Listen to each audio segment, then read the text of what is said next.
right, so what do we do if an equation has more than one radical in it? Well, you actually have your choice. We have two options. One option is to just leave it as is. We can't isolate a term with a radical in it. That's the problem. So, because there's two radicals. So how do we isolate them? One thing is we can just leave it as is and not try to. Another thing is we can separate. And honestly, it's up to you. It depends on the equation which way is going to be easier. We're going to do it both ways. Just start off and we're going to look at the resulting equations we get. And I'll talk about what you can look for to see which way would be easier. I'm going to call this guy option 1. You'll see what I mean. Hopefully this will make more sense in a second. Option 1, I'm not going to separate the radicals. I'm going to leave it as is. So I'm going to take 2x minus 5 minus x minus 3. I'm going to square that side, and I'm going to square that side. Now, in order to square the left-hand side, I essentially have this pattern right here. So I got to solve it. My a is the first radical, and my b is the second radical. So I square the first radical. It cancels out the radical, so I just have 2x minus 5. Middle term when I do 2ab, so I multiply the radicals together. I'm going to get the square root of 2x minus 5 times x minus 3. And I double it, and it is negative. And then my b squared is just going to be, sorry about that. My b squared is just going to be the second radical squared. I square a negative, it's positive. And then x minus 3. And of course, 1 squared is 1. Rats. I still have a radical in the equation. Well, that's a bummer. Well, let's look at option 2. Maybe option 2, we won't run into that problem. So, option 2 is where you separate the radicals. Put them on either side of the equation. So I'm going to leave the square root of 2x minus 5 on the left.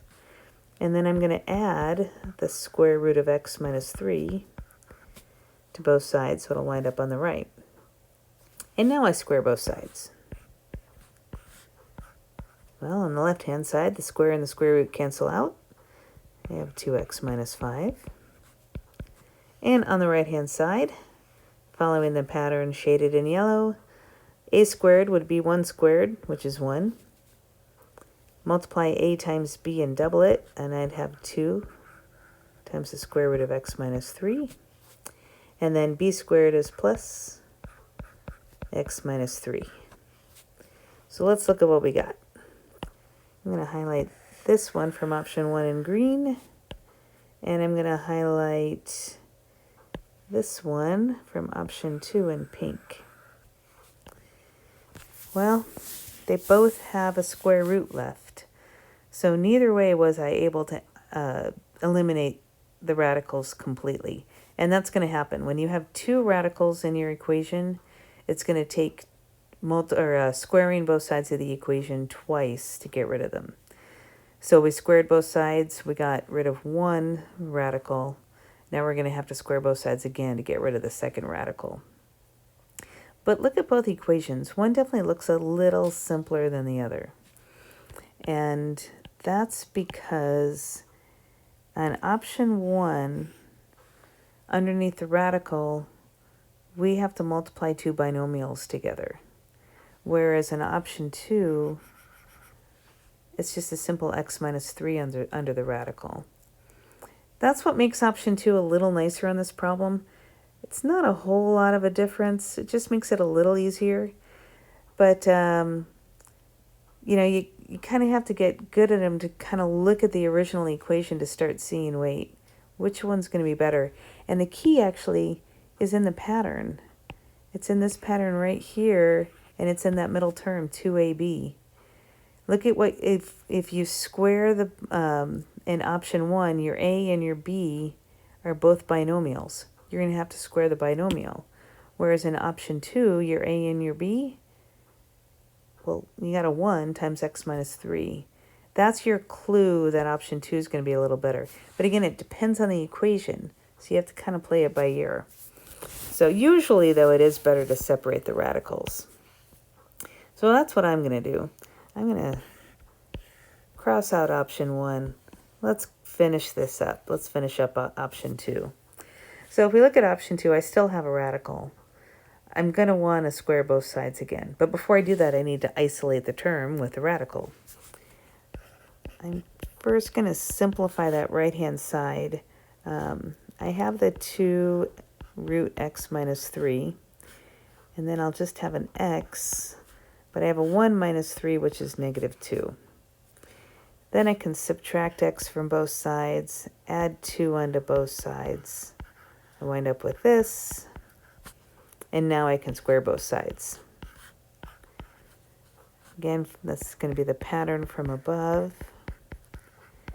Here on the right-hand side, squaring 2. 2 squared is 4. Square the radical. And no more radical. Now it's pretty straightforward. I'm going to distribute the 4.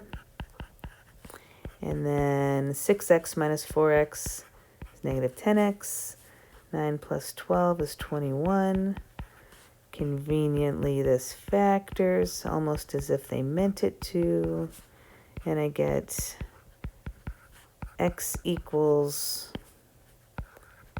7 or 3, I think. But remember, we have to check. Always got to check. I'm going to move this over and make a little room for my check. All right, so let's see. We're going to check x equals 7. Now I'm going to go back to the original equation to do this with. Remember, always go back to the original.